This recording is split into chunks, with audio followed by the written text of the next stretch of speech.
Wate mesu urungnyan head ke 7 euro. Mesti goyan na yang 15 euro nyan le headnyan wajib mano.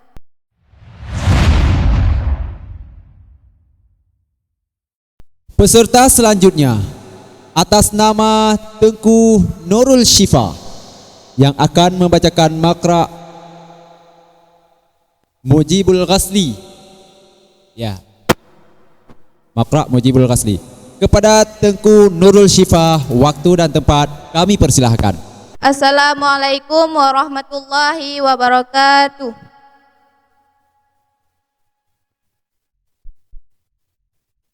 Faslun walladzi yujibul ghusla sittatu asya'a. Salasatun tashtariku fiha rijalu wan nisa'u wa hiyal tiqaul khitanaini wa inzalul maniyyi wal mautu. Wa salasatun takhtasu bihan nisa'u wa hiyal haidu wan nifasu wal wiladatu. Dan fasalnya dan bermula faslun bermula ini itu satu fasal. Dan bermula al-lazi yang wajib ianya al-lazi akan mandi itu 6 segala perkara. Bermula salah satunya 6 itu 3 yang musyarikat dengan padanya 3 oleh laki-laki dan perempuan. Dan bermula 3 itu bertemu 2 khitan dan keluar mani dan mati. Dan bermula 3 yang terkhusus dengannya 3 oleh perempuan. Dan bermula 3 itu haid, nifas, dan wiladah. Dan faslunnya gana pega tentang wajib mano. Wajib manonya nanam. Manamnya bermula le yang musyarikat ba uring inang. Arti musyarakatnya na ba uring inang dan na lom ba urang agam. Manlenya bertemu 2 khitan. Maksudnya bertemu 2 khitan. Mesti urangnya kalau kawin dan gak berhubungannya dengan wajibkan mano. Dan itu mani menansit dan matenya urangnya wajib ke semano. Dan lom yang le yang terkhusus ba urinang hana ba uragam. Dah manlenya haid, nifas, dan wiladah.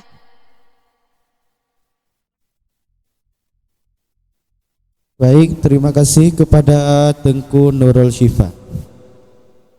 Kemudian pertanyaan yang pertama, terkhusus wajib mandi kepada urang inang nalhe haid, nifas, dan wiladah.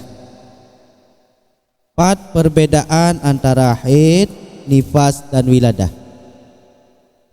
Bismillahirrahmanirrahim. Menyohid darah yang keluar wate mesu urungnya haid ke 7 euro. Mesti goyan na yang 15 euro nyan le haidnya wajib mano. Dan nifasnya darah yang wate goyan le melahirkan. Wate kalau melahirkannya nyan wajib mano. Dan wiladahnya le melahirkan goyan. Dan lomnya wajib mano. Tapi untuk terus lom darah nifas.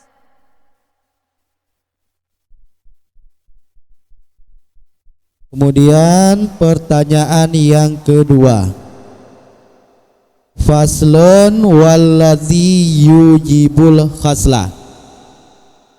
Yang jud pertanyaan yaitu kalimat yujibu.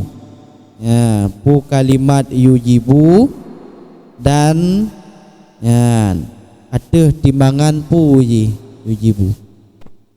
Yujibu ke muzare marfu. Ada timbangan ya jabah. Ada timbangan yujibu.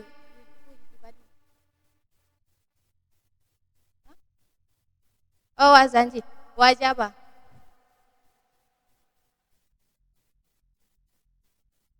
Baik, terima kasih kepada Tengku Nurul Syifa. Cukup sekian. Assalamualaikum warahmatullahi wabarakatuh. Waalaikumsalam warahmatullahi wabarakatuh. Berikan tepuk tangannya kepada Tengku